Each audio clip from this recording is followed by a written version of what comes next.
virtudes. Bajaula.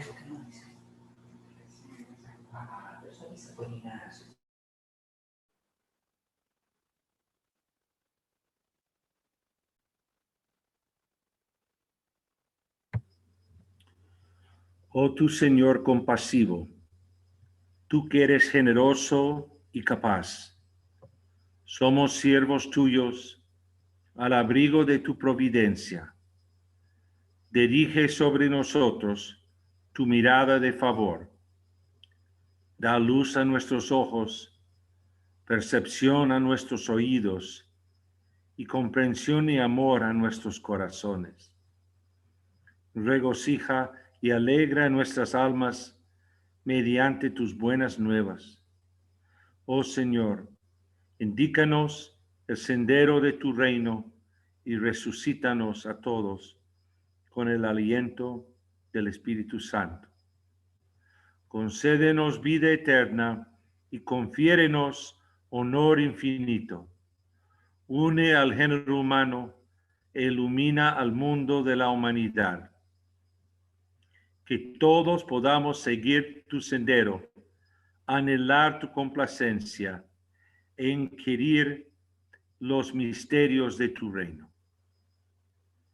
Oh Dios, únenos y enlaza nuestros corazones con tu lazo indisoluble.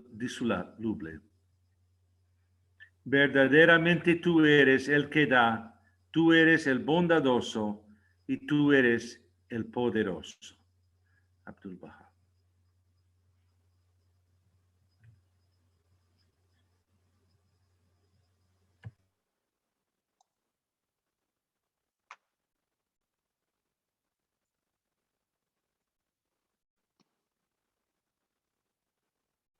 Muchas gracias. Gracias por los amigos que colaboraron con la lectura de estas preciosas oraciones. Y ahora vamos a proceder a escuchar la exposición de nuestra amiga Jessica López. Jessica, la sala es plena tuya. Rogamos a todos apagar sus micrófonos para que podamos prestar atención a esta hermosa charla. Adelante, Jessica, por favor. Gracias, Antonio. Buenas noches, amigos, Alaha. Qué lindo poder ver los rostros de tantos amigos deseosos de adquirir más conocimiento para poder, a través de las historias que escuchamos, inspirarnos y servir aún más con mayor fervor. Aunque estamos virtual, voy a tratar de verdad de ver cómo podemos conectarnos, porque en realidad los lazos espirituales traspasan cualquier medio físico, entonces creo que sí va a ser posible. Entonces voy a presentar pantalla, un momento. Un momentito.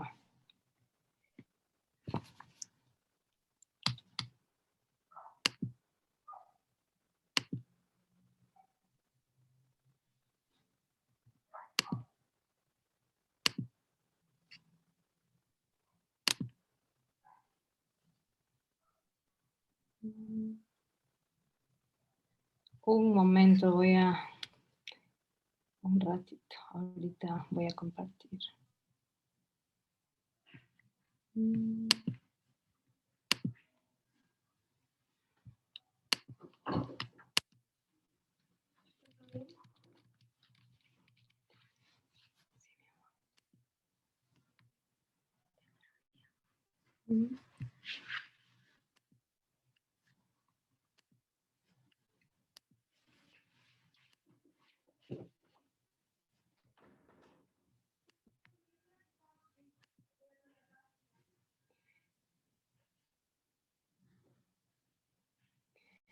Bueno, solamente me avisan si se está viendo la pantalla. Está perfecto, adelante, Jessica. Entonces, esta noche voy a compartir un relato breve, porque creo que hay mucho que se puede decir sobre Agnes Alexander. Em, y para mí ha sido una oportunidad interesante, ¿no? De ahondar un poco más en su vida. Yo no sabía mucho de ella, sinceramente, y sabía que era mano de la causa, ah, ciertas cosas, pero entonces ha sido una linda oportunidad y tratar de conectarme un poco con ella. Em, como, como se explicó al introducir la charla, se mencionó que ella ha sido mano de la causa. Aquí voy a mostrarles una foto de ella. Un momento.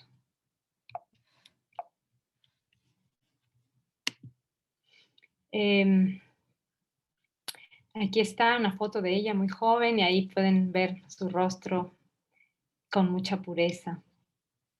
Em, ella fue mano de la causa, fue eh, la primera Bahá'í de Hawái y que llevó la fe a Hawái y que abrió Hawái para la fe.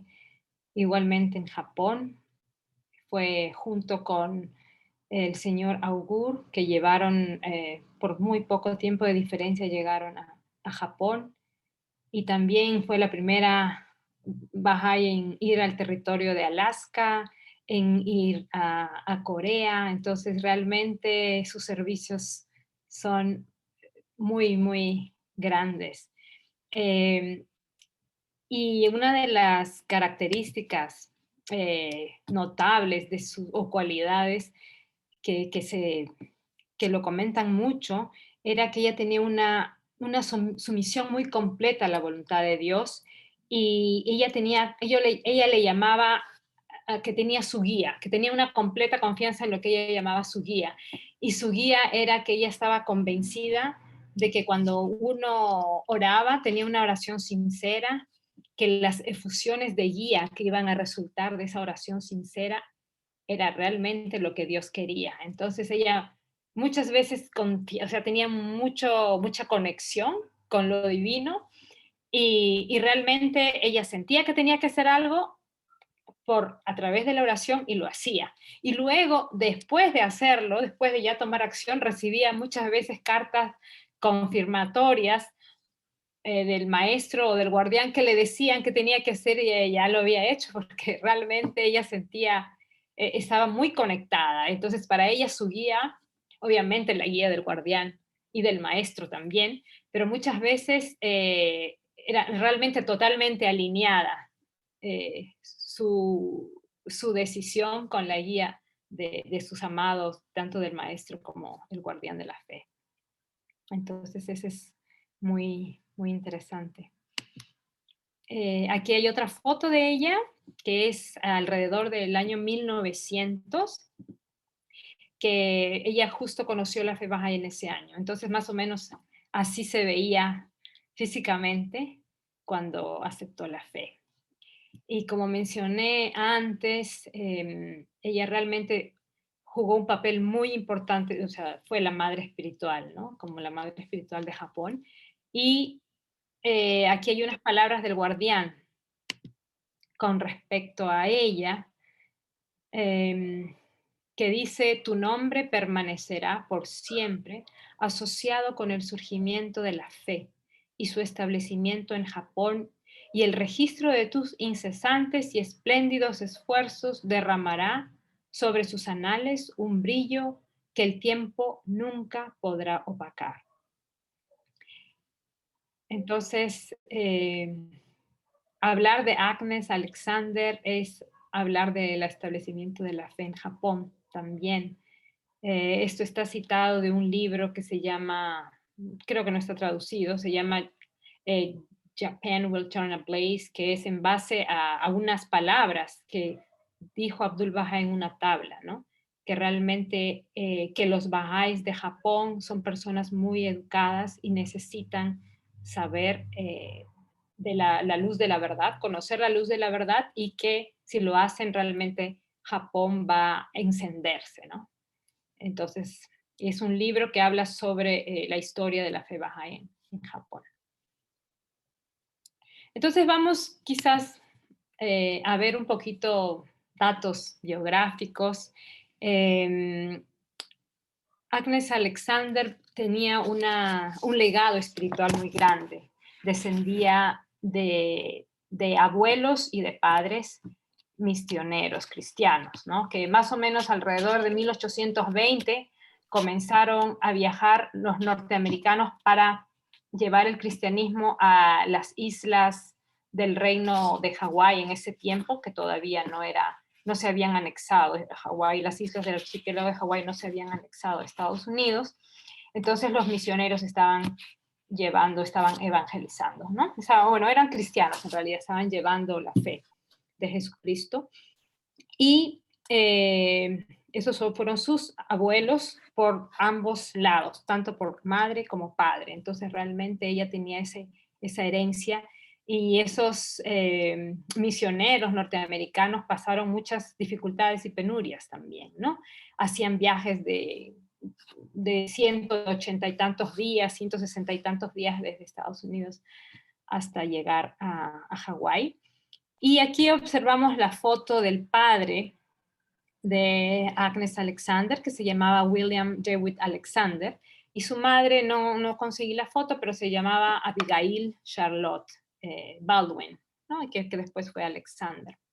Esta es una foto, la que ven arriba es una foto de Hawái, de Honolulu, más o menos alrededor de 1830, cuando los misioneros estaban llegando. Y esta es una foto también de Honolulu, pero ya un poquito como del año 1905, solamente para contextualizarnos físicamente en dónde es que nació Agnes Alexander. Entonces, Agnes Alexander nació el 21 de julio de 1875 y ella fue criada en un ambiente cristiano, leían siempre la Biblia. Luego ella estudió en Estados Unidos, en la universidad en California, estudió educación y regresó a Hawái para trabajar como profesora, ¿no? Como profesora de educación primaria. Y cuando tenía 25 años, su padre supo que un grupo de personas de Hawái iba a hacer un tour a Estados Unidos y Europa.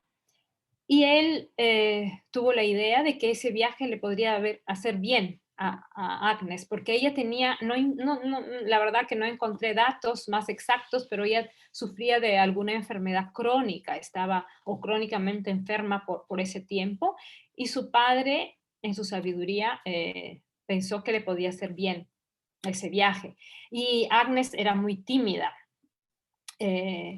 Y prácticamente su papá un poco la forzó, digamos, a cruzar el Atlántico sola, ¿no? Y ella cuenta que ella sentía que cuando estaba cruzando el Atlántico, ella sentía que estaba llegando a su meta, ¿no? Entonces ella tenía mucha intuición y en algún momento ella decía que ella sentía que algo le faltaba.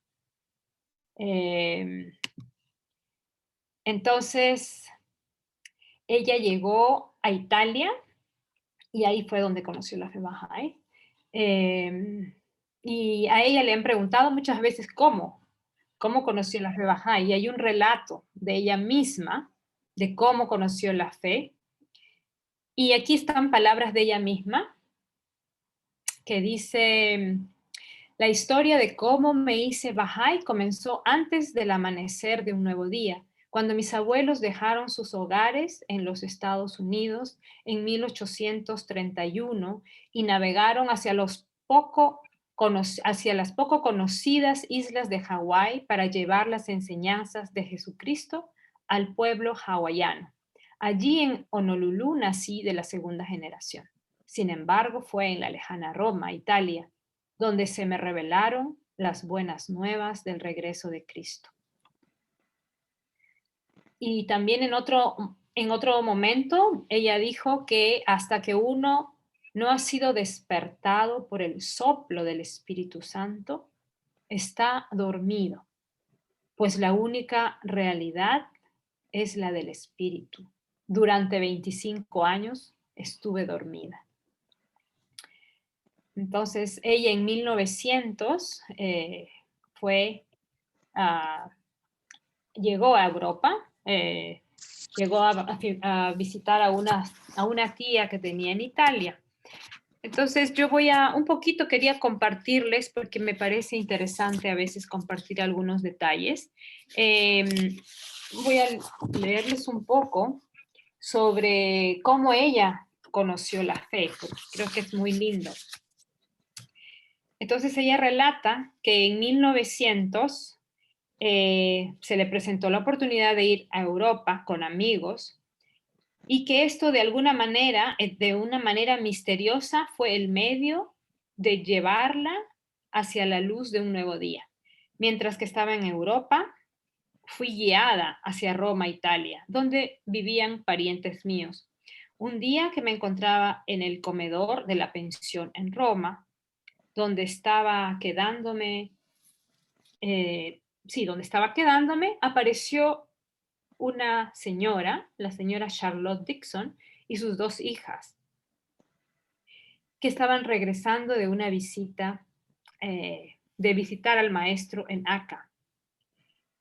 Y eran los planes de Dios, dice ella, que ellas fueron como los imanes que la hicieron acercarse a la luz del nuevo día.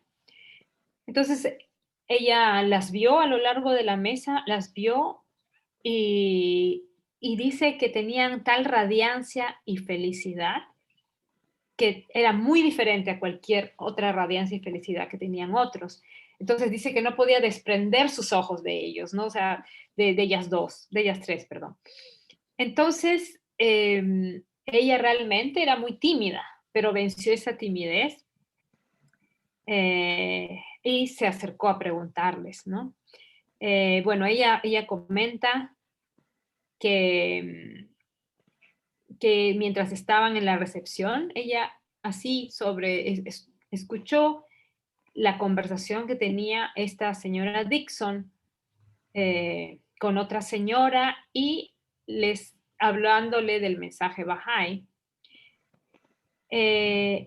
Y ella no sabía de qué estaban hablando, pero dice que su corazón sentía que se trataba de la verdad. O sea, nuevamente, ella era muy sensible a todo lo espiritual.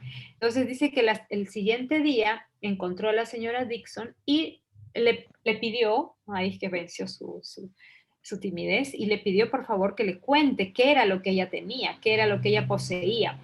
Y esta señora Dixon, con una sonrisa muy radiante, la invitó a conversar con ella después de la cena. En esos primeros días, cuenta Agnes, que la fe Bahá'í en el oeste, según instrucción de Abdul Bahá, los amigos solamente podía enseñárseles la fe a los amigos que estaban sedientos del agua de vida. Entonces, la señora Dixon no le contó directamente del maestro, pero ella dice, trató de prepararme y le dio un libro, una oración, no un libro, una oración escrita a mano, porque la literatura bahá'í en ese tiempo era muy escasa. Entonces, ella estuvo tan conmovida por esa oración y ella dijo que esa oración respondía a todos sus anhelos. Entonces, durante 3 días se reunieron con ella y al tercer día dice que cuando se retiró a su cuarto no pudo dormir. Dice, ella cuenta, una gran inspiración llenó mi corazón de que Cristo estaba en la tierra. A la mañana siguiente me encontré a la señora Dixon en el desayuno y le anuncié que Cristo estaba en la tierra. Ella me respondió, puedo ver por tu rostro que ya lo sabes. Y en una tabla que recibió ella, ¿no? Antes de dejar París, el maestro le escribió: oh sierva de Dios, por Dios, la verdad, el Espíritu de Cristo del concurso supremo, en todo tiempo y aspecto te ha anunciado a ti las grandes buenas nuevas.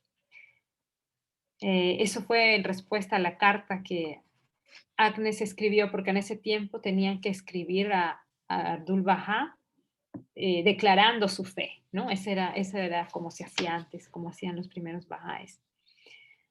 Entonces, el 26 de noviembre de 1990, ella dice: yo nací de nuevo, y una nueva vida, una nueva y maravillosa vida se abrió ante mis ojos. Entonces, luego de eso, ella se quedó 3 meses sola, solamente con esa oración. Y ella dice: y con Dios como mi guía. Entonces, ella estaba tan deseosa de compartir el mensaje que cuando fue a la iglesia con unos parientes en un domingo, fue a hablar con el sacerdote y toda emocionada trató de decirle que Cristo estaba en la tierra, pero realmente, bueno, obviamente el sacerdote no le hizo caso, digamos, y más bien comenzó a estudiar la Biblia con ella. Entonces eso la impulsó mucho a ella. Se compró una Biblia y comenzó a leer, y dice que mientras más leía, ella, como ya antes había leído la Biblia, pero ahora era como que todas las pruebas de que Cristo había regresado le saltaban a los ojos, ¿no? Entonces, y ella nuevamente, porque esto creo que es algo muy fuerte en ella, sintió que necesitaba conocer a otros creyentes. Entonces, como la señora Dixon le había dejado algunas direcciones, la dirección más cercana, la más próxima, era la de May Bowles, o May Maxwell, que después fue May Maxwell, que fue la madre de Amatul-Bahá Ruhiyah Hanum. May Maxwell fue la madre espiritual de muchos, y entre ellos fue la madre espiritual también de Agnes Alexander. Entonces, Agnes Alexander le escribió a May Bowles una carta y pidiéndole desde lo más profundo de su corazón anhelante, le pidió que le cuente más sobre este mensaje maravilloso. Y ella dice que la carta divina que me llegó en respuesta estaba tan permeada con amor divino que mi corazón se llenó con certeza. Entonces, ella dice que a través de todo lo que pasó, la mano de Dios me estaba guiando y entrenándome para su servicio.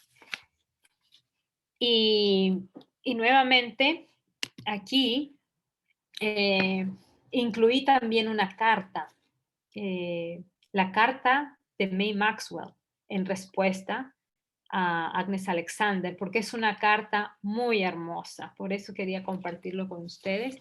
Entonces, quizás vos me puedes ayudar a leer esta primera parte de la carta, por favor.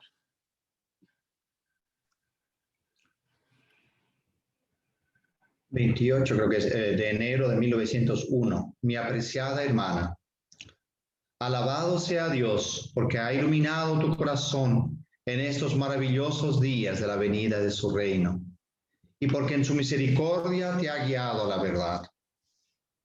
Quiera Dios que pronto podamos acogerte entre nosotros en París, y que puedas entonces recibir la plena revelación y mucha ayuda e instrucción.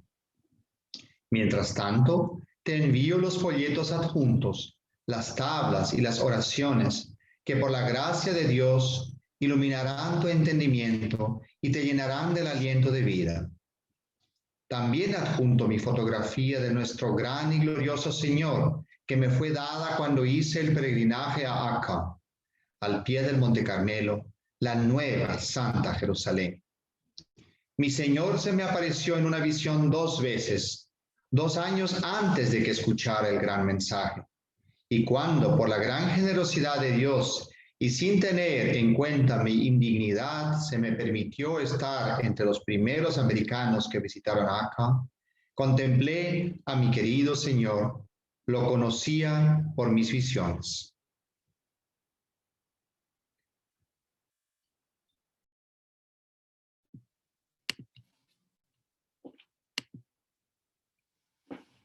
La foto que te envío de él fue tomada hace unos 20 años y no da una idea adecuada de su grandeza, majestad y poder, que están más allá de cualquier palabra para describirlos, mientras que su maravilloso e indecible amor y bondad hacia todos es diferente a cualquier cosa que hayamos conocido o soñado.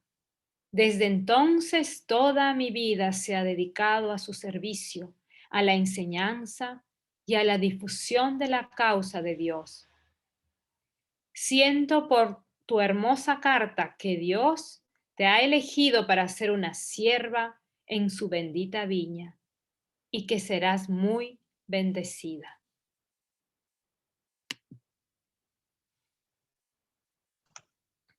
Una cosa, querida hermana espiritual, te diría. Aunque el fuego del amor de Dios esté ardiendo en tu corazón y anheles difundir la buena nueva, ten mucho cuidado, pues no todas las almas están maduras, y nuestro querido Señor nos ha dicho que nunca debemos de beber de esta agua pura de la vida, sino a los sedientos. No sé si la querida señora le dio las oraciones. Deberíamos aprenderlas de memoria y rezarlas 2 o 3 veces al día. Entonces crecemos espiritualmente con gran poder y rapidez. Pues estas oraciones no se parecen a ninguna otra, son de Dios mismo. Que Dios derrame sobre ti sus mayores bendiciones y te confirme en la gloriosa verdad. Soy tu amorosa y devota hermana en el amor y servicio de nuestro Señor, May Alice Bowles.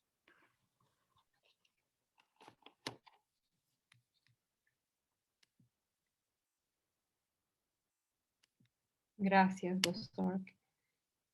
Entonces, ahí podemos ver el amor realmente tan fuerte de May Bowles para Agnes sin conocerla. Entonces Agnes fue a París, ¿no? Viajó a París y pasó muchos meses en París. Realmente ella dice que el fundamento de su conocimiento y su preparación pudo hacerla allá en París. Conoció a muchos de los primeros creyentes europeos y norteamericanos, entre ellos Lua Getzinger, la señora Barney, bueno, Mason Remy también. Entonces realmente ella adquirió mucho conocimiento, los amigos se reunían para estudiar la fe y nuevamente después de algunos meses ella sintió que ya era tiempo de volver a su hogar. Y justamente coincidió nuevamente, ¿no? Esto es bien interesante en la vida de ella, que ella sentía que ya debería ir a su hogar, o sea, regresar a Honolulu, y ya tenía todo empacado cuando llegó una carta de Abdul Baha, una tabla. Y esa tabla de Abdul Baha, que dicho sea de paso, quería mencionar, en su vida, Agnes Alexander recibió 13 tablas del maestro. Qué privilegio, ¿verdad? 13 tablas. Entonces, esta fue la primera que dice, oh tu sierva de Dios, las lenguas han hablado de tu atracción por Dios y las plumas han dado testimonio de tu ardor por el fuego del amor de Dios. En efecto, el corazón de Abdul Baha lo aprueba porque siente su calor desde este lejano y bendito punto. Oh sierva de Dios, Por Dios, la verdad, el Espíritu de Cristo del Supremo Concurso te anuncia en todo tiempo y aspecto esta gran buena nueva.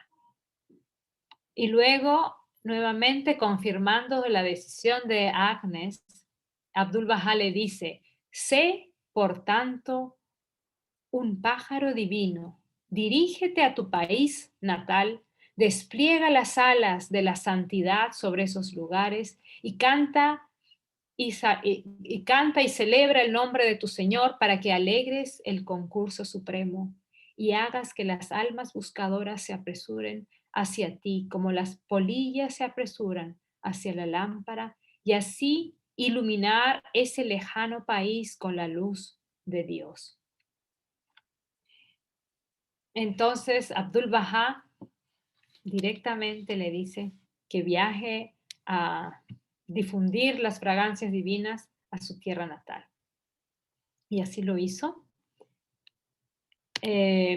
Aquí, para ubicarnos geográficamente, está Hawái, el archipiélago de Hawái, y la capital es Honolulu, que está en la isla más grande.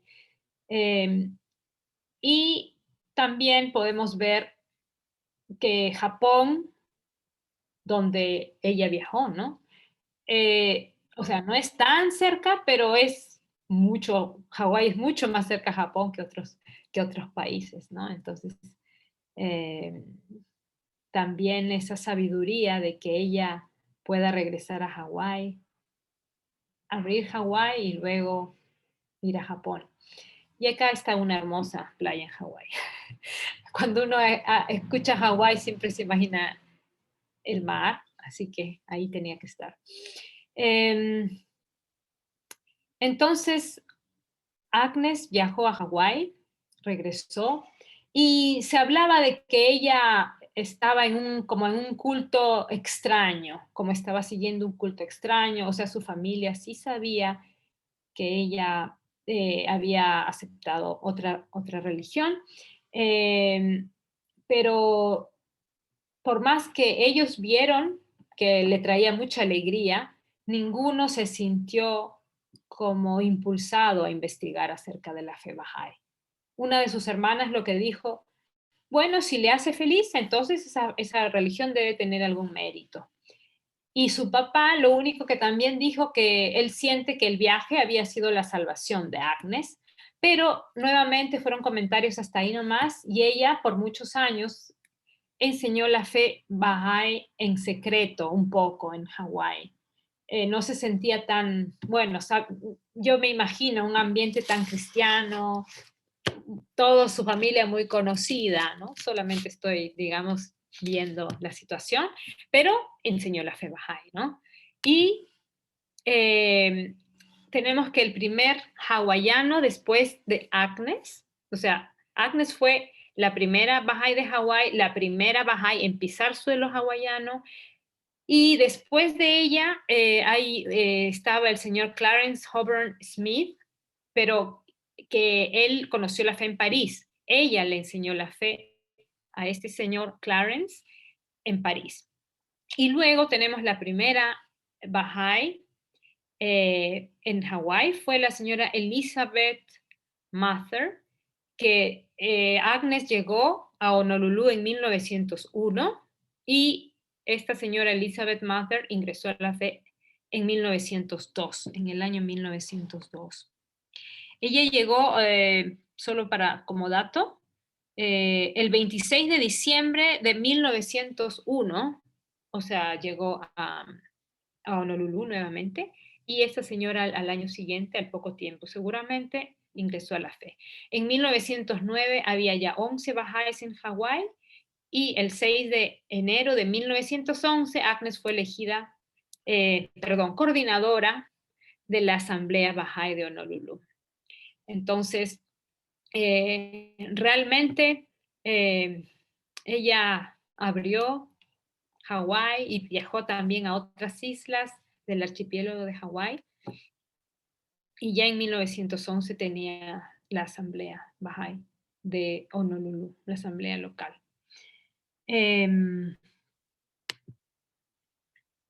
Entonces aquí nuevamente hay, como se mencionaba digamos, en la publicidad de la charla, que ella es mencionada, el nombre de Agnes Alexander es mencionado en las tablas del plan divino.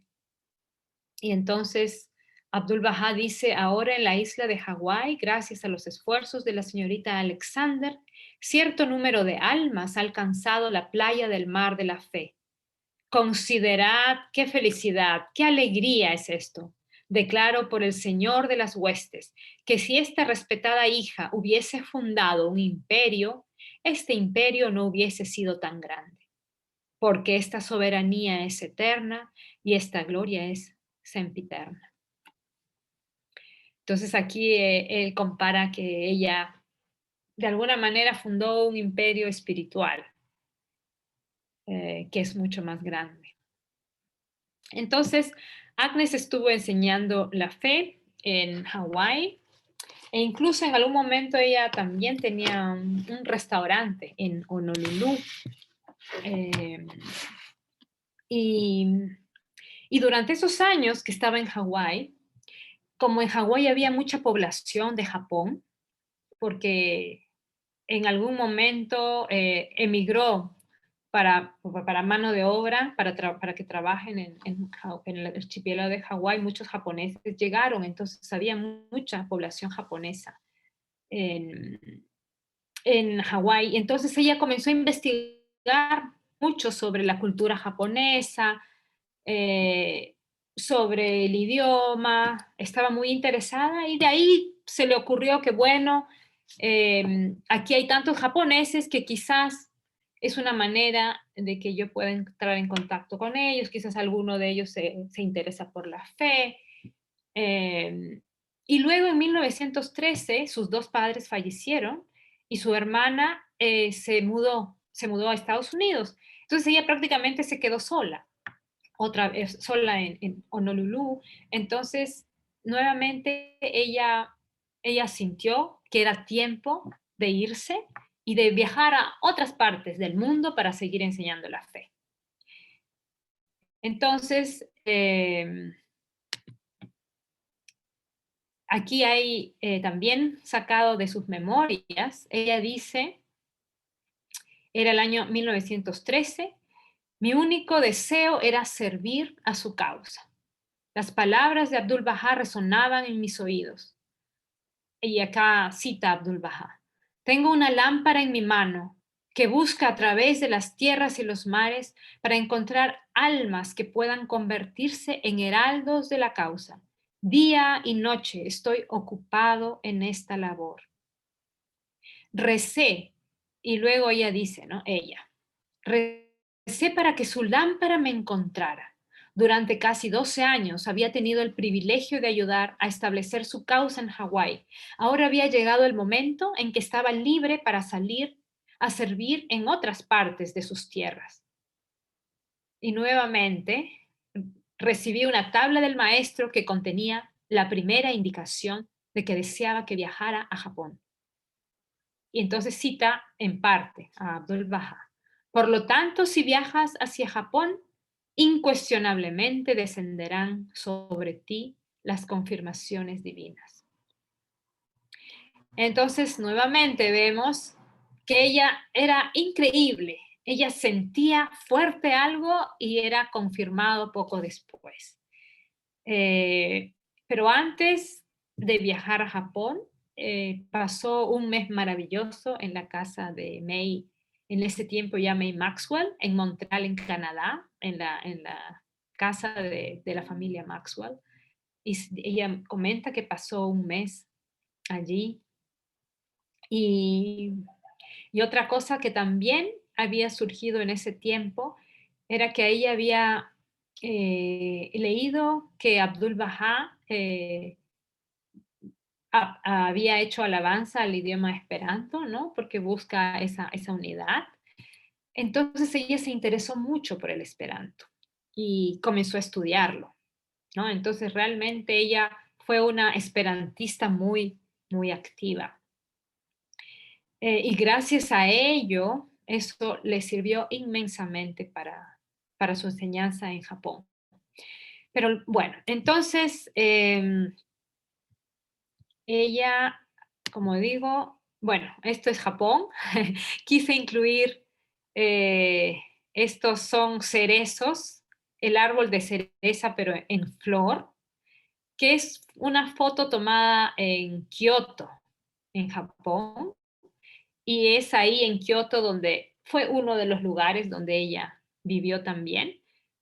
Y justo la presentación en las diapositivas, no sé si se han dado cuenta, tiene unos árboles de cerezos también. Entonces, pensando en su querido Japón, igual estaba viendo que quizás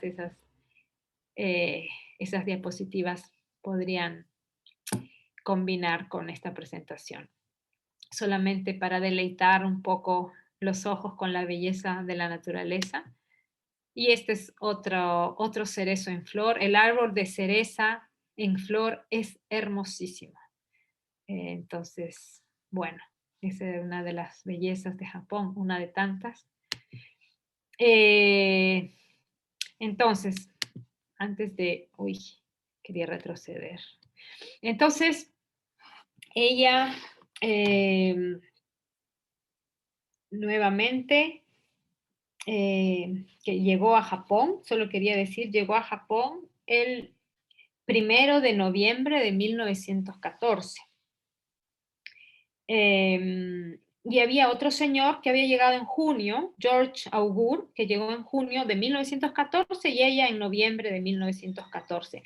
Antes de eso solo habían estado bahá'ís por periodos muy cortos, pero nadie se había ido a realmente asentar como pionero en Japón. Y Abdul Bahá siempre había estado instando a los amigos norteamericanos, a que puedan abrir Japón, a que puedan enseñar la fe en Japón. Entonces, ella empezó justamente a hacer muchos contactos a través, la mayoría de sus contactos fue por su conocimiento del Esperanto. Entonces ella aprendió incluso braille, le enseñó un ciego que ella contactó, porque había incluso braille en Esperanto, eso aprendió, y estuvo en contacto con los ciegos de Japón, y también la mayor parte de sus contactos los hizo gracias a estar muy involucrada en las actividades del Esperanto.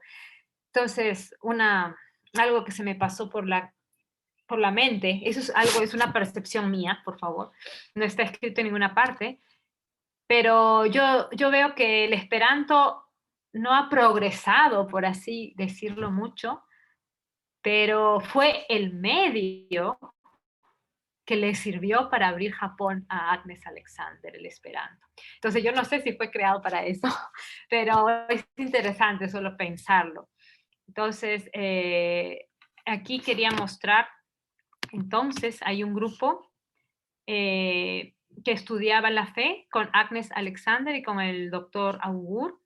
Entonces, el señor que no es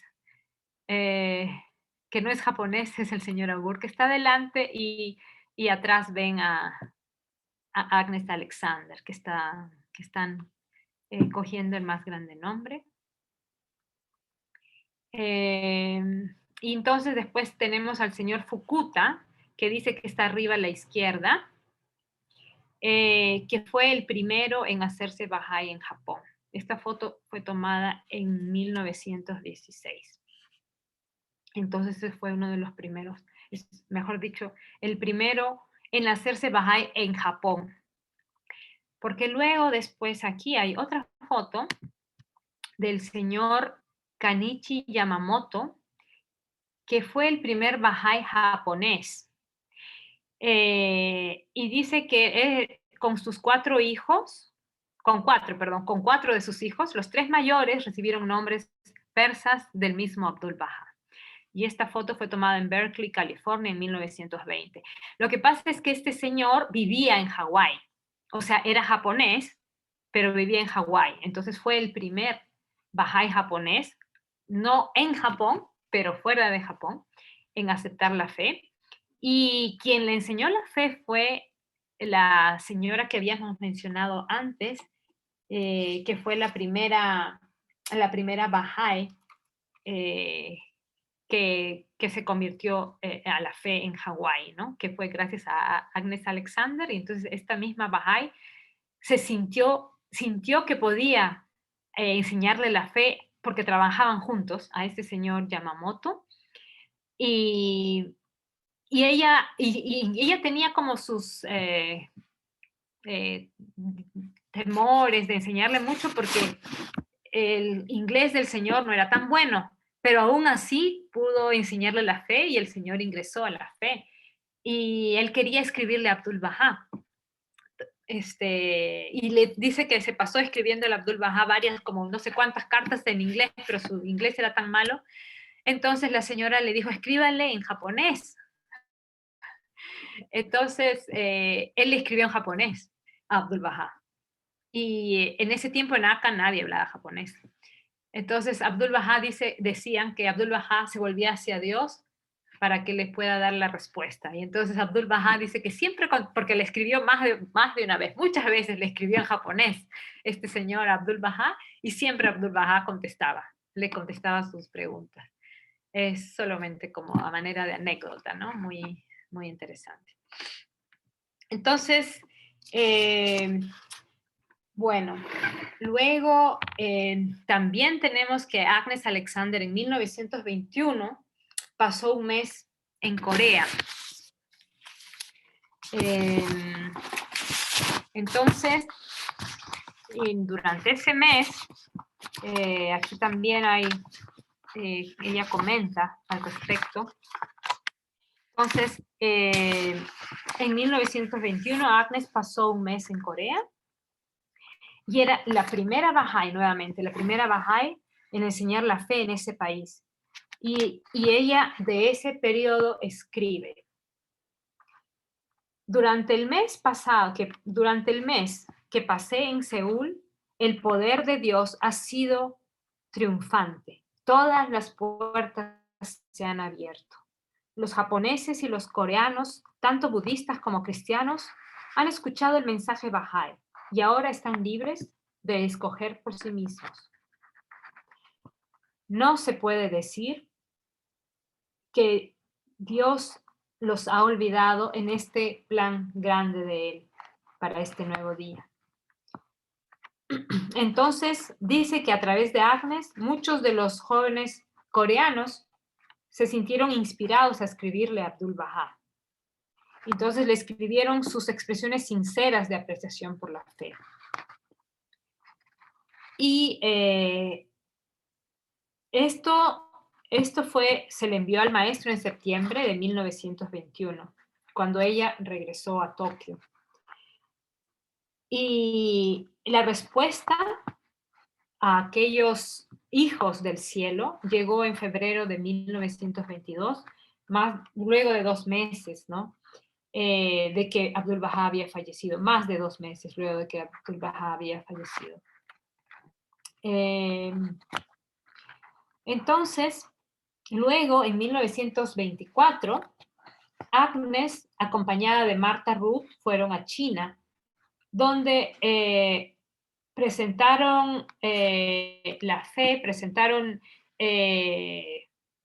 realmente hicieron presentaciones de libros y luego también Agnes visitó, entre esos viajes que ha visitado Taiwán, Hong Kong, las Filipinas, Estados Unidos, Europa, Canadá. Ella proclamaba siempre la fe por lo largo y ancho durante estos viajes, entre la gente que tenía mucho prestigio, gente de mucha capacidad, y nuevamente usaba su esperanto, como mencionaba, para hacer estos nuevos contactos. Entonces asistía a conferencias sobre religión, reuniones que organizaban, por ejemplo, el Instituto de Relaciones Pacíficas, daba charlas en colegios. Entonces realmente ella siempre estaba constantemente activa. Y ella en total pasó como 31 años de su vida en Japón, entre idas y venidas por temporadas a Hawái, ¿no? También.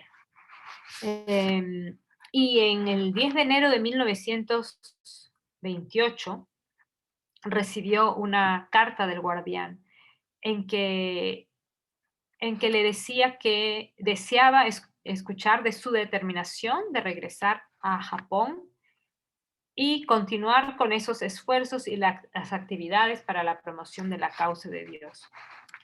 Yo siento que tu destino yace en esa tierra lejana y en ese país lejano y prometido, donde tus servicios nobles van a glorificar, tus servicios nobles van a ser glorificados por las generaciones por venir y siempre van a ser recordados.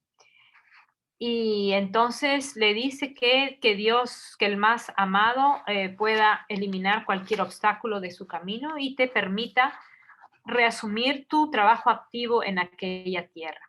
Entonces, ella volvió a Japón, estuvo por varios años allí también, y en 1930 también viajaron nuevamente con Martha Ruth a Tokio, y en 1937 otra vez salió fuera de Japón, pero esta vez fue porque fue invitada a su peregrinaje, ¿no? Entonces, por fin ella realmente pudo conocer a su amado guardián y ella le tenía la misma obediencia, el mismo amor que hace Abdu'l-Bahá. Lamentablemente, como Japón estuvo tan involucrado en la Segunda Guerra Mundial, ella no pudo regresar a Japón sino hasta 1950 nuevamente. Estuvo muchos años. Estuvo muchos años fuera y regresó en 1950. Entonces, digamos que en 1950, un momento, esto todavía no, en 1950, ella cronológicamente ya estaba envejeciendo, tenía 75 años, pero su entusiasmo seguía como siempre, ¿no? Entonces, era realmente, en los relatos que comentan, es que realmente tenía esa cualidad de entusiasmo, de coraje, y bueno, de haber fundado un imperio, lo llaman. Y como anécdota nuevamente, se menciona que cuando tenía 54 años, llegó, o sea, ¿cómo se dice? Escaló el monte, una montaña, la montaña Fuji, con unos peregrinos budistas. Cuando tenía 85, en uno de sus viajes a Filipinas, también pasó por unas montañas y que tenían que realmente surcar caminos y todo el tiempo estaban golpeando, o sea, habían baches, no sé si le dicen en Bolivia baches acá, pero estaba el camino muy pedregoso y bueno, tenía 85 años, ¿no? Y otra cosa que también se comenta que ella en 3 oportunidades a lo largo de los años dice que había ido a la prisión nacional de Manila trayéndole solaz a cientos de prisioneros y enseñando también en la prisión. Incluso los que eran asesinos, menciona, ¿no? ¿Y cuál era su razón? Porque Baha'u'lláh había sido un prisionero. Entonces ella visitó en 3 oportunidades esa prisión en Manila, en las Filipinas. Entonces, bueno, uno diría que a los 75 años ya uno se jubila, pero no. Entonces, ella realmente había dedicado prácticamente como 50 años de servicio a la fe, ¿no? Desde sus sí, desde el año 1900 a 1950. Había dedicado con 75 años, como 50 años al servicio de la fe, pero en el 54 fue nombrada miembro del cuerpo auxiliar. Y luego, la mano de la causa George Townsend falleció. Entonces, Shoghi Effendi nombró a Agnes Alexander en el 1957 como mano de la causa, y el cable decía: Agnes Alexander, distinguida pionera de la fe, se eleva al rango de mano de la causa, confiando que su nombramiento reforzará espiritualmente las campañas de enseñanza en el norte y el sur del corazón del Océano Pacífico. Entonces, ella fue nombrada en el 57 mano de la causa, y en ese tiempo también, del 57 al 63, sirvió en la Asamblea Nacional de los Bahá'ís del noreste de Asia. Entonces acá pueden ver la foto, ahí está Agnes Alexander, la señora mayor que está sentada, y luego, después realizó muchísimos viajes, ¿no? Ahorita voy a mencionar algunos. Ella estuvo en el 74 también como representante de la Casa Universal de Justicia, en la convención cuando se formó la primera Asamblea Nacional de Hawái.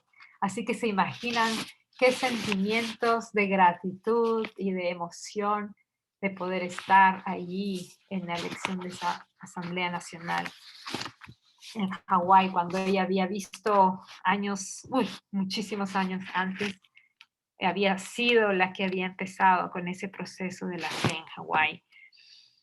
Entonces, ella, cuando el guardián falleció en noviembre del 57, viajó al funeral en Londres. Luego fue a Haifa para el primer cónclave que hubo de las manos de la causa. Después fue a las conferencias intercontinentales en Sydney y Yakarta, que esto es en Singapur, en 1958, y después, eso fue en 1958, estas conferencias intercontinentales. Después viajó por Estados Unidos y Europa en septiembre y octubre, visitó Corea, nuevamente en julio del 61, en 1963 asistió a la Convención Internacional de Haifa, en que se eligió la Casa Universal de Justicia. Después fue al Congreso Bahá'í en Londres, el primer Congreso Bahá'í. Y bueno, Agnes Alexander tenía como entre 81 y 82 años cuando fue nombrada mano de la causa, ¿no? Y todos estos viajes como mano de la causa los hizo ya 82, 83, 84 años, así. Luego, a principios de 1960, también ayudó con el proceso de conversión en masa de las Filipinas. Y bueno, como mencioné antes, que representó a la Casa Universal de Justicia en la formación de la Asamblea Espiritual Nacional de las Bahá'ís de las Islas Hawái. Ella aún así en el 65 dice que planeaba ir al Congreso Mundial de Esperantistas en Tokio, pero ahí se cayó, tuvo una caída y se fracturó la cadera. Entonces por 2 años estuvo confinada a un hospital en Tokio, pero ella nunca se quejó, se quejó. Y a una amiga que iba a visitarla, le decía: querida, no te preocupes, nada ocurre de casualidad. Entonces ella estaba con esa quiesencia radiante de que todo sucede por algo, que no hay que preocuparse. Y en el año 1967, cuando tenía 92 años, ella ya no podía caminar y no podía escribir. Entonces ella decidió nuevamente, ella decidió que es tiempo de regresar a su casa en Hawái, ¿no? A Honolulu. Entonces, ella regresó, o sea, puso en orden todas las cosas en su departamento en Kioto. Y los amigos estaban muy preocupados porque pensaban que no iba a resistir ese viaje, ¿no? Pero ella regresó a Honolulu y sus últimos 3 años los pasó en su tierra natal. Y el 1 de enero de 1971, ella transicionó de manera muy calmada al reino de Abha. Y ella está enterrada en el lote familiar que está al costado de una iglesia en Honolulu. Un miembro, aquí dice que un miembro de la Asamblea Espiritual Nacional de las Islas Hawái, que tenía una relación muy cercana con Agnes durante 10 años, recuerda que su constancia y su fe, recuerda su constancia, su fe, su certeza absoluta en la causa, su obediencia estricta y lealtad a la alianza. Esto todo había sido un alto estándar que debemos emular, que debemos imitar. Entonces, él dice que es difícil capturar el equilibrio entre, por un lado, su manera de maravillarse ante las cosas como una niña, y por otro, o sea, y también su pureza e inocencia como una niña, y por otro, realmente sus cualidades como maestra viajera, sus cualidades de coraje y de perseverancia, ¿no? Y bueno, aquí hay un cable de la Casa de Justicia en que realmente se lamentan profundamente en la ascensión de esta alma iluminada de la mano de la causa, que era una alma iluminada, Agnes Alexander, y que ha sido un pilar muy fuerte para la causa en el este, que primero y comienza a describir, ¿no? También el hecho de llevar la fe a Hawái, y que realmente ha tenido una vida de servicio ejemplar. Entonces, que el guardián dice que ella es un ejemplo brillante, que todos los seguidores de la fe deberíamos imitar. Y bueno, quería finalizar con unas palabras de ella misma, de sus memorias, que dice: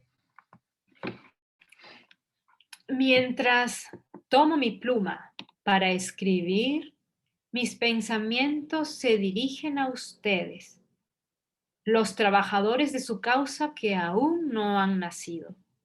Ustedes que en tiempos futuros heredarán todo lo que nosotros de la edad apostólica y formativa hemos logrado. Ustedes que marcarán el comienzo de la edad de oro, el reino de Dios, el nuevo orden mundial. Entonces, ella realmente, aquí son palabras que son dirigidas hacia cada uno de ustedes, hacia cada uno de nosotros que estamos aquí. Es interesante que Agnes Alexander vivió tanto en parte de la edad heroica o apostólica y de la edad formativa, porque ella nació en 1875, se declaró Bahá'í en 1900, entonces todavía realmente ella fue parte de ese contingente de Bahá'ís de Occidente que escribió su historia en el pergamino de la edad heroica y también de la edad formativa. Pero entonces a nosotros nos está haciendo un llamado en que tenemos que continuar, así como ellos han hecho un trabajo en la edad apostólica y formativa, nosotros tenemos que continuar con el trabajo y sembrar los cimientos, erigir los cimientos de la edad de oro, ¿no? Entonces, eso Esas son palabras de ella misma. Creo que, bueno, vamos a escuchar un poco los comentarios después, pero realmente una de las cosas que yo personalmente siento es esa confianza y certeza absoluta en esta causa maravillosa y también esa confianza en el poder de la oración, ¿no? Nuevamente, creo que eso está presente y se va a repetir seguramente en todas las charlas de aquellas almas maravillosas de las que estamos hablando. Entonces, ¿cómo nosotros lograr esa pureza para que realmente recibamos esa guía que está prometida en los escritos y nosotros somos parte de ese pueblo escogido, por así decirlo, pero no escogido no porque seamos maravillosos, sino porque tenemos el potencial espiritual para hacerlo. Entonces, aquí solamente incluí al final unas fotos, porque ella está hablándole a nosotros. Entonces, aquí incluí unas fotos de la comunidad Bahá'í de las Islas Hawái y unas fotos también de la comunidad de Bahá'í de Japón.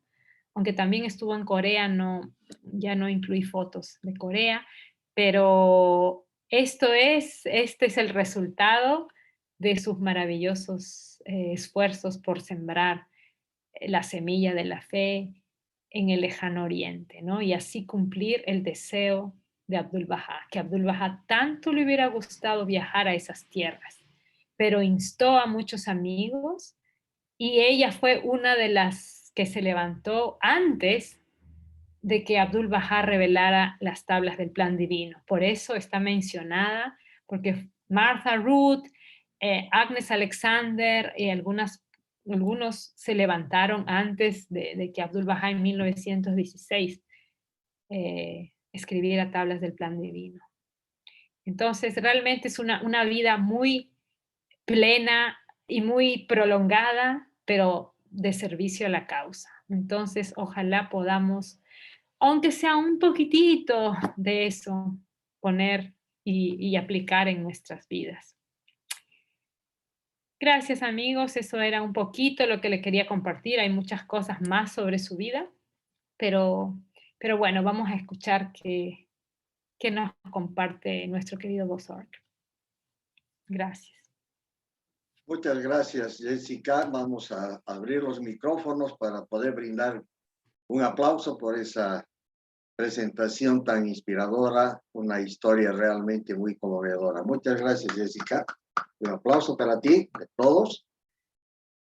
Y damos la oportunidad ahora para que escuchemos el comentario de nuestro querido amigo Bozorg. Adelante, Bozorg, por favor.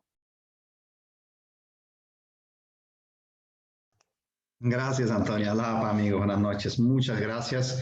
Realmente, Jessica, te ha quedado muy bonito. Estaba sin poder apartar la vista de las imágenes y escuchar todo lo que comentabas. Y como decía Jessica, creo que para muchos de nosotros, al menos para mí también es así, no sabíamos mucho, en mi caso casi nada, ¿no?, sobre esta mano de la causa. Entonces, el haber tenido la oportunidad de revisar un poco, me hacía acuerdo un poco cuando leí el libro de Leonora Armstrong y sus inicios en Sudamérica, ¿no?, esas mismas épocas. Uno se siente muy, muy identificado, parece que fuera uno mismo pasando esos desafíos, esos sacrificios, ¿no? Entonces, un poquito me hizo acuerdo también, ahora al escuchar o al haber leído un poco la historia de la mano de la causa Agnes Alexander, uno trata de ponerse en esa situación, imaginarse pasando por esa situación. Algunas de las cosas bueno, hay realmente, como decía Jessica, hay tantos detalles de su vida que son imposibles reflejarlos en una charla, ¿no? Quizás solo muy rápidamente destacar algunas cosas que me llamaron la atención, que algunas de ellas ya las mencionó Jessica. Una de ellas es esa confianza completa a lo que ella llamaba su guía, ¿no? Entonces uno se pregunta cómo nosotros podemos llegar a eso, cómo podemos lograr nosotros también conectarnos con los mundos espirituales de tal forma que oramos, meditamos y sabemos lo que tenemos que hacer, ¿no? Entonces es algo como que ahí para pensar, ¿no? Me llamó también la atención que ella haya sido criada en una familia de misioneros y que lo que mencionó Jessica ahora, me quedé pensando era este tema pensé en la palabra sacrificio, ¿no? Entonces, cómo desde niña ha sido acostumbrada al sacrificio. Lo que el amado maestro siempre decía que eduquemos a nuestros hijos en el sacrificio. Entonces, en esa educación cristiana y de enseñanza de la misión, de alguna manera desde temprano aprendió ese sacrificio, ¿no? Entonces, es algo que quizás para pensar en la educación de nuestros hijos, ¿no? Es muy interesante y justamente recientemente estuvimos en el marco del libro 8 revisando la historia de varios personajes de aquella época, ¿no? Y cómo ahí en Europa y concentrado más en París, ¿no? Estaban presentes, ¿no? Y nuevamente May Alice Bowles, que después fue, bueno, que era la mamá de la mano de la causa Motubaja Rui Hanum, ¿no? Entonces, como el contacto con ella nuevamente es muy interesante porque cuando uno estudia varios especialmente las mujeres de aquella época, todos los que tuvieron contacto con May, la que después fue May Maxwell, ¿no? Que ahora está sepultada en Buenos Aires, cómo sentían esa conexión. Entonces yo me pongo a pensar de qué manera enseñaban la fe, esa manera tan íntima, tan de corazón a corazón que lograban enseñar. Entonces, también para pensar cómo nosotros podemos aspirar a, por lo menos a algo, tal vez, a leer estas historias, ¿no? A escuchar estas historias, cómo podemos lograr de buscar ese tipo de conexión. Y miren esa carta de May Bowles, ¿no? que le manda, ¿no? ¿Cómo logramos ese tipo de conexión con las almas con quienes conversamos sobre la fe, ya sea que estas almas ya sean bahá'ís o aún no, ¿no? Entonces, en ese sentido, también ver los años, si vemos los años por los que nos ha hecho recorrer Jessica esta noche. Mira, ella se hizo Bahá'í, si bien recuerdo, en 1901, ¿no? No, perdón, en 1901 se mudó a Hawái. 1909 ya tenían 11 Bahá'ís, 1911 tenían asamblea espiritual local. Si pensamos ahora, hoy en día, en el plan en que nos encontramos, porque finalmente, como decía la mano de la causa, doctor Mühlschlegel, firmeza en la alianza, decía la mano de la causa, doctor Mühlschlegel, es seguir a los planes actuales. En otras palabras, obedecer lo que el centro de la causa en este momento nos dice, en este caso la Casa de Justicia, ¿no? Entonces, si ahora la Casa Nacional de Justicia nos hace este llamado de construcción de comunidad, en comunidades rurales y en barrios urbanos, entonces, ¿cómo vemos la relación entre lo que pasó ahí? Ella fue a Hawái y a los pocos años realmente ya tenían, ¿no? A los 10 años tenían una asamblea espiritual local.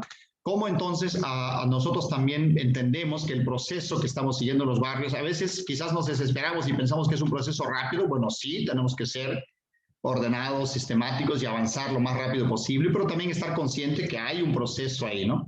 Y que entonces tenemos que confiar en eso y que todos los barrios en que hoy en día radican bahá'ís van a seguir ese proceso, si es que con esa misma radiancia, con ese mismo amor profundo como lo que escuchamos ahorita de Agnes Alexander, logramos conectarnos con nuestros vecinos, etcétera, ¿no?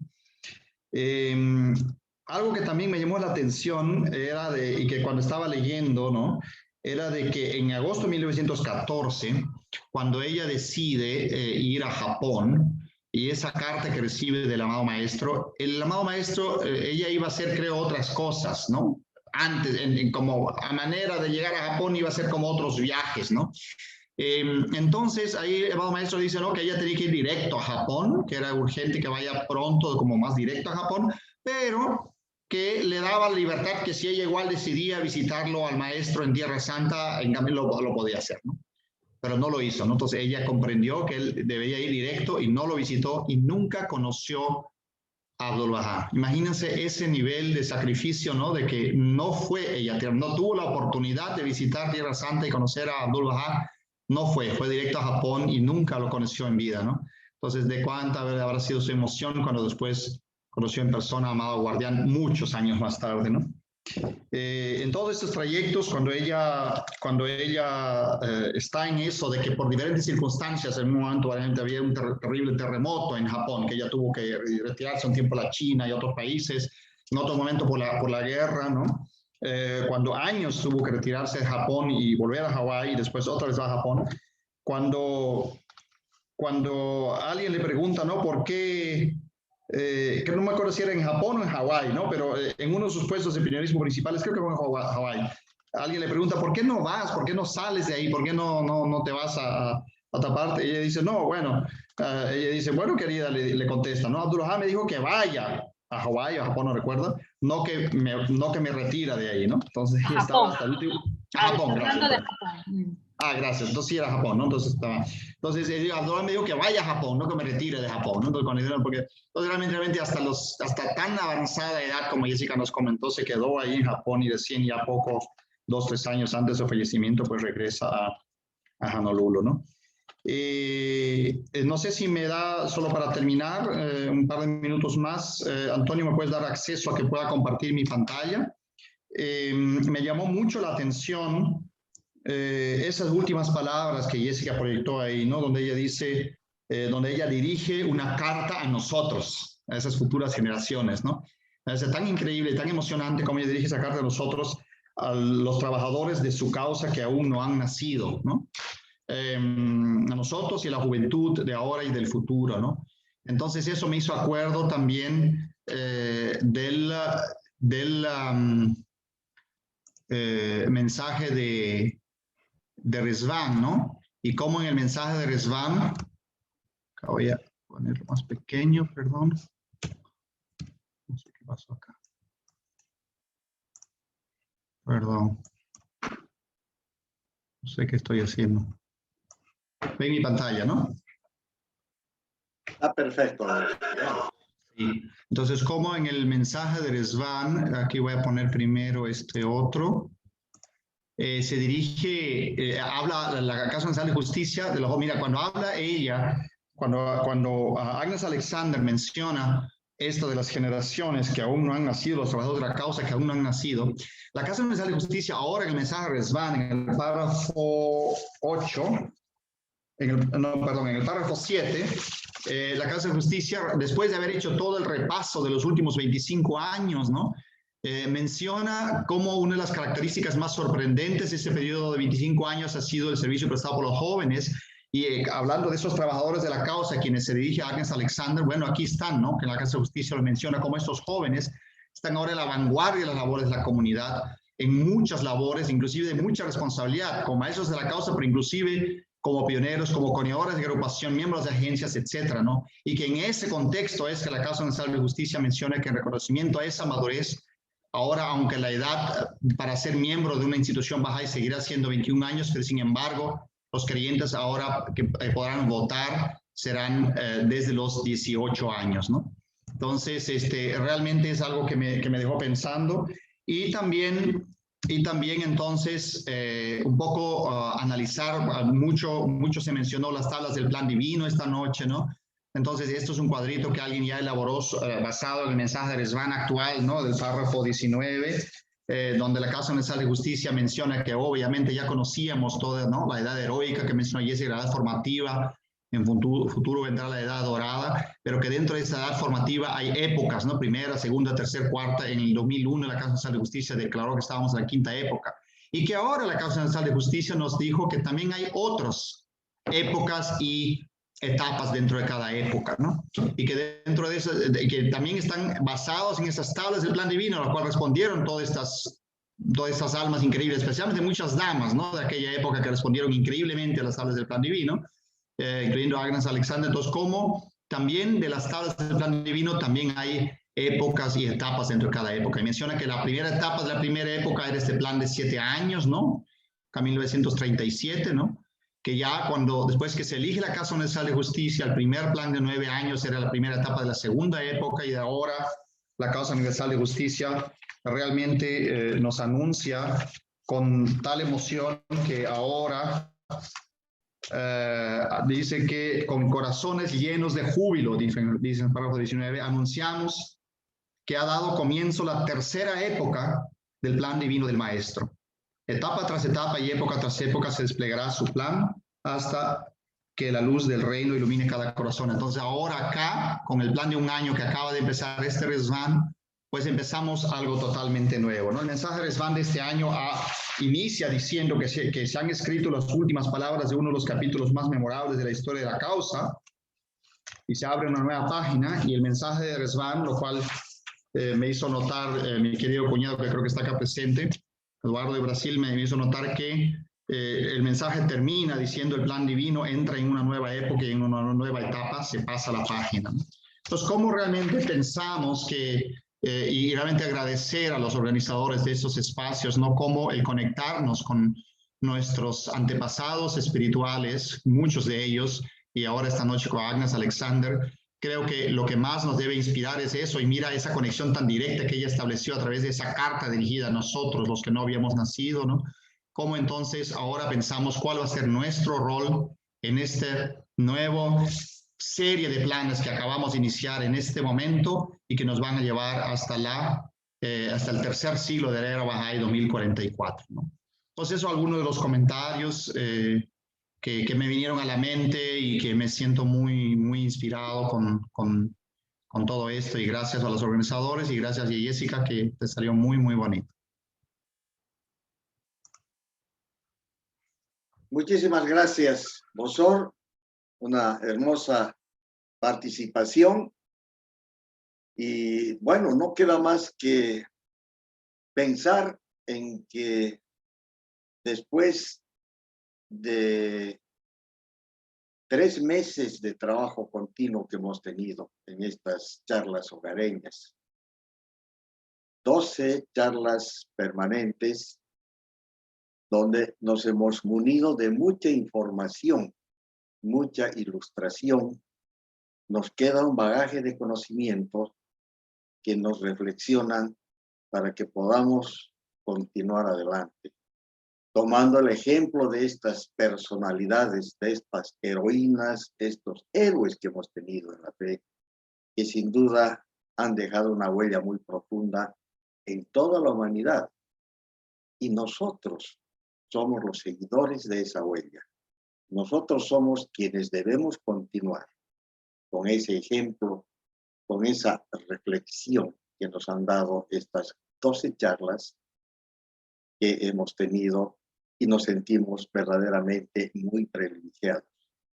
Amigos, vamos a dar un espacio de unos minutos, todavía estamos con algo de tiempo, para aquellas personas que quieran complementar algo acerca del tema, quieran hacer alguna consulta o simplemente un comentario adicional. Quedan los micrófonos abiertos para toda la sala. Adelante, los que quieran participar, por favor.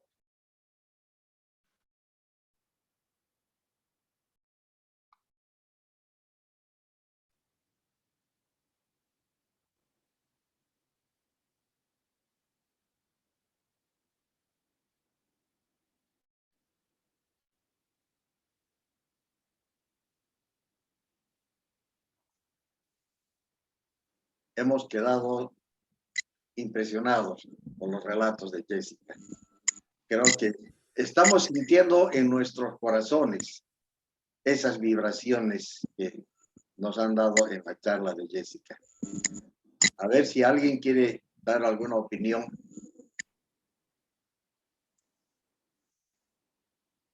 Buenas noches. Adelante, ahora sí. Felicitar a la señora Jessica López por la excelente presentación que hoy día nos ha brindado. Qué hermoso. Tenemos que captar todo el mensaje porque está dirigido exclusivamente para nosotros. Y saber que esta señora Agnes fue una luz, un resplandor, diría así, que se expandió a Hawái, Japón y muchos países de Europa, Estados Unidos. Me da alegría y tengo familia en Japón y me gustaría saber si en el área de Kanagawa-ken existen personas Bahá'í. ¿Cómo podría averiguarlo? porque Kioto es muy lejos de Kanagawa, Ken. Espero que esa información algún día pueda tener. Estamos tomando nota, querida Araceli, gracias por la participación. En todo caso, vamos a remitir la pregunta hacia Asamblea Nacional para que Asamblea Nacional en sus registros nos pueda dar una dirección y con todo gusto le vamos a pasar la dirección para que tome contacto con los Bahá'í. Estamos seguros que tenemos, en todos los países tenemos presencia Bahá'í, no importa la cantidad, el hecho es de que existe y es. Entonces, vamos a buscar la dirección y le vamos a dar. Gracias, Araceli. Adelante, señor Manuel, si quiere decir algo, por favor. Se acabó el ciclo de estas charlas de heroínas y héroes. Nos ha dejado mucha enseñanza, les reitero. Hemos tenido un camino muy lindo donde hemos aprendido muchas cosas.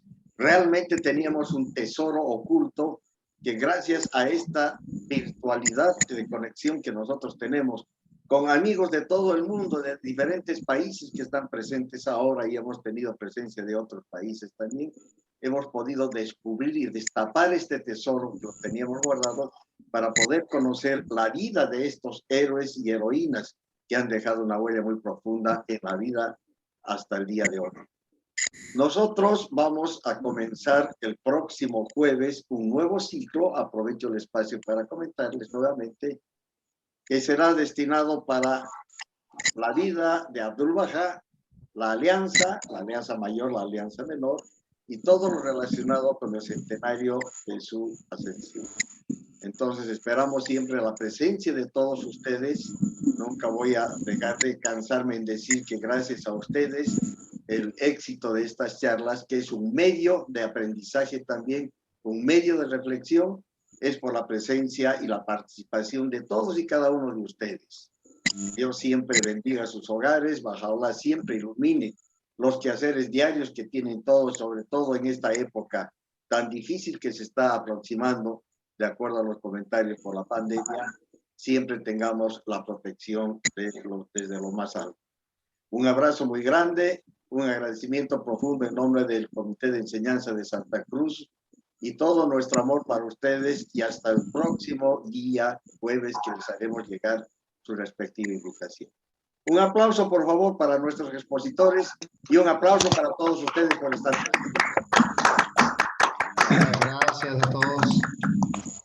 Gracias. Antonio, yo quería decir simplemente que si alguien de los participantes no está dentro del grupo y quiere estar dentro del grupo, por favor que ponga en contacto con Antonio. Perfecto. Reiterando entonces, todos los que involuntariamente no hayan sido considerados en el grupo porque tenemos 500,000 en la agenda del teléfono, pueden solicitar su ingreso al grupo para tener el privilegio de estar escuchando estas charlas todos los días jueves. Con todo gusto y con mucho amor lo vamos a hacer. Ahora, ¿cómo pueden contactar contigo, por favor? El número mío lo puedo poner en el chat para que lo vean ahora. Ahí te mandé, Antonio, a tu WhatsApp la página web oficial de la Comunidad Nacional Bahá'í de Japón. El detalle es que está en japonés, pero estoy seguro que los parientes de Araceli deben entender ese hermoso idioma y pueden ahí contactar a los Bahá'ís. Hablan el idioma. Te puedo enviar a Araceli. Esa es una de las grandes ventajas de estar comunicados por este medio. Ahí está, violentamente, querida Araceli, ya tenemos resuelto su problema. Gracias, Bosor. Muchas gracias, Bosor. Antonio, pacíficamente, no violentamente. Sí. Pacífica. Chao, amigos. Pacíficamente. Con mucho cariño. Mi número telefónico está en el chat y pueden escribir para solicitar su ingreso los que no estuvieran considerados dentro del mismo grupo. Un abrazo, muchas felicidades y alá para todos. Chao. Un abrazo, amigo. Un abrazo. Gracias, Jessica. Gracias. Gracias por el espacio. Gracias. Cuídense mucho. Gracias, Giovanna. Muchas gracias por estar. Muchísimas gracias, San Antonio. Muchas gracias, muy linda charla. Jessica también. Gracias, hermano. actividad. Gracias por estar. Un beso para todos. Igualmente. Antonio. Abrazo grande, amigos. Gracias, Jessica. Señora Gracias, Maritza, doctor. muchísimas gracias por estar presente. Gracias Hasta el a usted próximo también. jueves. Gracias, igual. Saludos de Panamá a todos. Amparo. Un abrazo, un abrazo. Gracias, don Enrique, también por su presencia. A usted, don Antonio, por invitarme. Muchísimas gracias. Solamente para añadir su teléfono, habría que añadirle el código de área que es más 591 para los que no son bolivianos, por favor. 591, lo voy a reiterar con el código de área. Entonces, 591. Okay. Muchas gracias por su... Ahí está, Enrique, muchísimas de gracias. Panamá, para Muy los bonito. amigos que no conocen. 760. Señor Baruchel, saludos. Muchas gracias, un abrazo. Ok, chao. Chao, chao. Primera vez que veo a Enrique. Ah, sí. No, otra vez he estado, pero esta yo creo que es la segunda o tercera vez que estoy en la charla. Sí. Gracias. Gracias. Saludos a todos los amigos en Panamá. Gracias, Hasta el próximo jueves. Antonio. Muchas gracias, señora Maritza, muy amable. Love. Love. A la otra, señora Batur.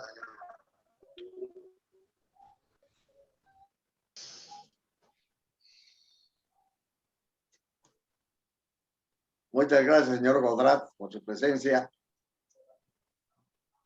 Un saludo en su casa, siempre un cariño para todos.